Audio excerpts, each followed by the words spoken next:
Welcome to Andhraprabha. నేను మీ కమల్. తాడేపల్లిలో TDP Janasena సభ full success అయింది. అటు లక్షలాదిగా ఇటు టీడీపీ కార్యకర్తలు కానీ అటు జనసేన కార్యకర్తలు కానీ భారీగా తరలి వచ్చారు. ఇటు చంద్రబాబు నాయుడు కానీ అటు పవన్ కళ్యాణ్ కానీ ఫుల్ హ్యాపీగా ఉన్నారు. ఎందుకంటే ఫస్ట్ సారి ఇద్దరు కలిసి ఒకే వేదిక, అంటే ఫస్ట్ లిస్ట్ రిలీజ్ చేసిన తర్వాత ఫస్ట్ వేదిక కావడంతో వీళ్ళు అటు కార్యకర్తలు కానీ జనసందోహం చూసి చాలా సంతోషం వ్యక్తం చేశారు. అయితే రాబోయే ఎలక్షన్స్లో మొత్తానికైతే కూటమి విజయం సాధిస్తుందనే విషయాన్ని ఇండైరెక్ట్గా ప్రజలకు కానీ ఇటు కార్యకర్తలకి అయితే ఇండికేషన్స్ అయితే పంపించేశారు.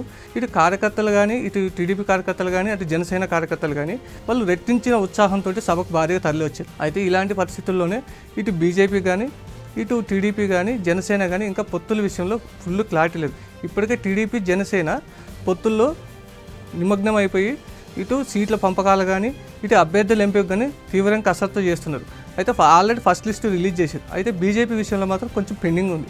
అయితే ఇలాంటి సిచ్యువేషన్లోనే బీజేపీ నుంచి అధిష్టానం నుంచి ఇటు చంద్రబాబు నాయుడు కానీ ఇటు పవన్ కళ్యాణ్ కానీ 2 రోజుల్లో పిలుపు వచ్చే అవకాశం ఉన్నట్టు తెలుస్తుంది. ఇంటర్నల్గా సమాచారం ప్రకారం, మనకు అందుతున్న సమాచారం ప్రకారం చంద్రబాబు నాయుడు తాడేపల్లి సభ నుంచి డైరెక్ట్ హైదరాబాద్కు రానున్నట్టు తెలుస్తుంది. పవన్ కళ్యాణ్ కూడా ఢిల్లీకి వెళ్ళే అవకాశం ఉన్నట్టు తెలుస్తుంది. అయితే రేపు జరిగే బీజేపీ సమావేశంలో ఇటు పొత్తుల విషయంలో కానీ ఏదో ఒకటి తేలుతుందని అందరికీ సమాచారం అయితే అందుతుంది. ఈ ఇద్దరు కలిసి ఢిల్లీకి పోయినాక అటు అమిత్ షా తోటి కానీ ఇటు నడ్డాతోటి కానీ ఇద్దరు ప్రత్యేకంగా సమావేశమై బీజేపీకి పొత్తుల విషయం మీద మొత్తానికైతే క్లారిటీగా వస్తున్న విషయం మీద అందరికైతే అర్థమవుతుంది. అయితే బీజేపీ అడుగుతున్నటువంటి 8 నుంచి 10 సీట్లలో చంద్రబాబు నాయుడు ఎన్ని సీట్లు కేటాయిస్తాడు అనేది విషయంలో అయితే ఇంకా క్లారిటీగా రాలేదు.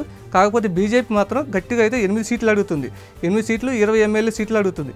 అయితే ఇటు చంద్రబాబు నాయుడు మాత్రం కాదు, ఒక 6 నుంచి 7 వాటికి ఇస్తానని ఇంటర్నల్గా వాళ్ళకి సమాచారం అందినట్టు తెలుస్తుంది. అయితే చంద్రబాబు నాయుడు పవన్ కళ్యాణ్ బీజేపీ నేతలు అందరూ కలిసి చర్చించుకొని సీట్ల విషయం మీద మొత్తానికైతే క్లారిటీ వస్తున్న విషయం 2 రోజుల్లో క్లారిటీ రానుంది. అయితే మార్చి ఫస్ట్ వీక్లో మాత్రం పొత్తుల విషయం అయితే క్లారిటీ వచ్చేసిన తర్వాత నెక్స్ట్ మిగిలిన అభ్యర్థుల మొత్తానికైతే ఇటు జనసేన కానీ ఇటు టీడీపీ కానీ ఇటు బీజేపీ కానీ అభ్యర్థులను ప్రకటిస్తారనే విషయం మనకు తెలుస్తుంది.